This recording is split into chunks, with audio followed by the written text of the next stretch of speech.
Hello, I'm İrem Ayaz, a fourth-year student at ÇUKUROVA University's Department of Plant Protection. My department was established to sustain agriculture with the aim of reducing the chances of plant disease and minimizing the damage caused to crops by weeds. We take a lot of different science courses for 4 years, and in addition to that, we take courses on entomology, plant pathology, and mycology. We have laboratories for entomology and plant pathology, as well as a land area of 25,000 square meters for practice. There's a compulsory 40-day internship, and in addition to that, there's a final project which is mandatory for each student in order to graduate. After graduation, we can work in the private sector or pharmaceutical companies.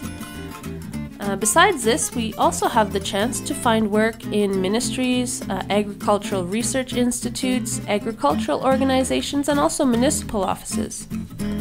I chose this department because I'm really interested in biological studies and in looking for ways to reduce risks.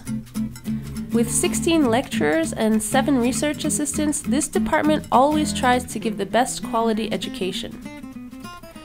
I'm a member of the photography, equestrian and sailing clubs here at the university, and I participate in many different events. My school is very well established and situated on a beautiful campus. I would really recommend it to everyone.